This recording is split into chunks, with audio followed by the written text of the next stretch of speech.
साथियों, आज हम देख रहे हैं कि सरदार वल्लभ भाई पटेल, जिनको लौह पुरुष के नाम से जानते हैं, सब लोग उनका नाम लेकर और झंडा लेकर चुनावी दंगल में सामने हैं, किसी भी पार्टी के हों। एक तरह से अगर हम ये देखें तो देश के वास्तविक लीडर, वास्तविक प्रेरणा स्रोत बन गए। साथियों, इन्हीं सरदार वल्लभ भाई पटेल जी के संबंध में आज कुछ चर्चा करेंगे। सरदार पटेल का जन्म 31 अक्टूबर 1875 को गुजरात के नडियाद में हुआ था।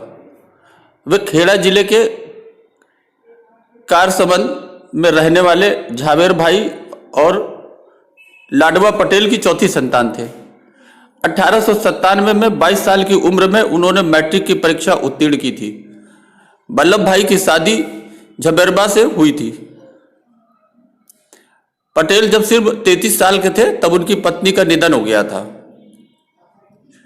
सरदार पटेल को अपनी स्कूली शिक्षा पूरी करने में काफी समय लगा।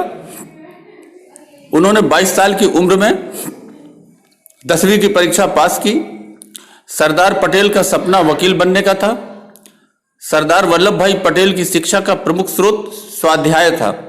उन्होंने लंदन से बैरिस्टर की पढ़ाई की और उसके बाद पूरे भारत आकर अहमदाबाद में वकालत शुरू कर दी। साथियों, स्वतंत्रता के समय भारत के 562 देशी रियासतें थी। इनका क्षेत्रफल भारत का 40% था। सरदार पटेल ने आजादी के ठीक पहले संक्रमण काल में पीपी मेनन के साथ मिलकर कई देशी राज्यों को भारत में मिलाने के लिए कार्य आरंभ कर दिया था। पटेल और मेनन ने देशी राजाओं को बहुत समझाया कि उन्हें स्वायत्तता देना संभव नहीं होगा। इसके परिणाम स्वरूप 3 को छोड़कर शेष सभी रजवाड़ों ने स्वेच्छा से भारत में विलय का प्रस्ताव स्वीकार कर लिया। केवल जम्मू एंड कश्मीर, जूनागढ़ और हैदराबाद स्टेट, इनके राजाओं ने ऐसा करना नहीं स्वीकारा। जूनागढ़ सौराष्ट्र के पास एक छोटी रियासत थी और चारों ओर से भारतीय भूमि से घिरी हुई थी। वो पाकिस्तान के समीप नहीं थी। वहां के नवाब ने 15 अगस्त 1947 को पाकिस्तान में विलय की घोषणा कर दी थी। राज्य की सर्वाधिक जनता हिंदू थी और भारत विलय चाहती थी। नवाब के विरुद्ध बहुत बड़ा विरोध हुआ तो भारतीय सेना जूनागढ़ में प्रवेश कर गई।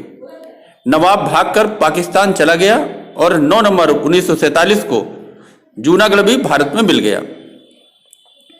फरवरी 1948 में वहां जनमत संग्रह कराया गया जो भारत में विलय के पक्ष में रहा। दूसरा, हैदराबाद भारत की सबसे बड़ी रियासत थी जो चारों ओर से भारतीय भूमि से घिरी थी। वहां के निजाम ने पाकिस्तान के प्रोत्साहन से स्वतंत्र राज्य का दावा किया और अपनी सेना बढ़ाने लगा। वो ढेर सारे हथियार आयात करता रहा। पटेल चिंतित हो उठे। अंततः भारतीय सेना 13 सितंबर 1948 को हैदराबाद में प्रवेश कर गई। 3 दिनों के बाद निजाम ने आत्मसमर्पण कर दिया और नवंबर 1948 में भारत में विलय का प्रस्ताव स्वीकार कर लिया।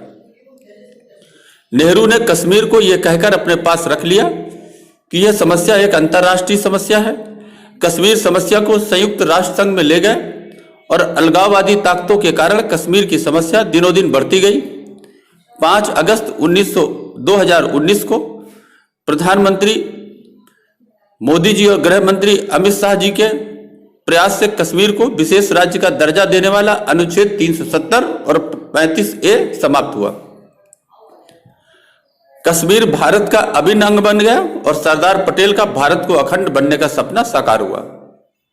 साथियों, 31 अक्टूबर 2019 को जम्मू कश्मीर तथा लद्दाख के रूप में 2 केंद्र शासित प्रदेश अस्तित्व में आए। अब जम्मू कश्मीर केंद्र के अधीन रहेगा और भारत के सभी कानून वहां लागू होंगे। पटेल जी को कृतज्ञ राष्ट्र की यह सच्ची श्रद्धांजलि है। साथियों, बारडोली सत्याग्रह वर्ष 1928 में गुजरात में हुआ। यह एक प्रमुख किसान आंदोलन था जिसका नेतृत्व वल्लभ भाई पटेल ने किया था। इसकी सफलता के बाद ही पटेल साहब को सरदार की उपाधि दी गई थी। बारडोली सत्याग्रह आंदोलन के सफल होने के बाद वहां की महिलाओं ने वल्लभ भाई पटेल को सरदार की उपाधि प्रदान की थी। साथियों, देशी रियासतों का विलय स्वतंत्र भारत की पहली उपलब्धि थी और निर्विवाद रूप से पटेल का इसमें विशेष योगदान था। नीतिगत दृढ़ता के लिए राष्ट्रपिता महात्मा गांधी ने उन्हें लौह पुरुष की भी उपाधि दी थी। साथियों, कांग्रेस अध्यक्ष पद के चुनाव के लिए पूरी ऑल इंडिया कांग्रेस कमेटी के सदस्यों का मतदान कराया जाता था, लेकिन महात्मा गांधी इसे जल्द से जल्द पूरा करा लेना चाहते थे।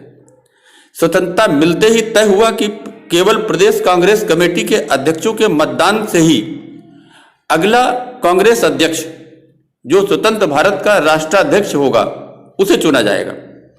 उस वक्त के दस्तावेजों से मिली जानकारी के अनुसार 15 जो प्रांत की जो कांग्रेस कमेटी थी, उनके द्वारा भेजे गए नामों में 12 ने वल्लभ भाई पटेल के नाम की संस्तुति की थी, 2 ने जेबी कृपलानी के नाम की संस्तुति की थी, जबकि एक ने अपना मत जाहिर नहीं किया था। इसमें एक भी पीसीसी ने जवाहरलाल नेहरू को कांग्रेस अध्यक्ष बनाए जाने की संस्तुति नहीं की थी। लेकिन महात्मा गांधी ने पहले कृपलानी से अपना नाम वापस लेकर जवाहरलाल नेहरू के पक्ष में जाने को मजबूर किया। बाद में उनके कहने पर ही वल्लभ भाई पटेल ने भी कांग्रेस अध्यक्ष पद दिए जाने का समर्थन नेहरू जी को कर दिया। ऐसा माना जाता है कि कांग्रेस का अध्यक्ष ही आगे चलकर देश के प्रधानमंत्री पद का दावेदार भी होगा। इस तरह पटेल के हाथ से यह अवसर चला गया। शायद अंग्रेजों की भी यही मर्जी थी। सरदार पटेल के पास खुद का मकान भी नहीं था। वे अहमदाबाद में किराए के एक मकान में रहते थे।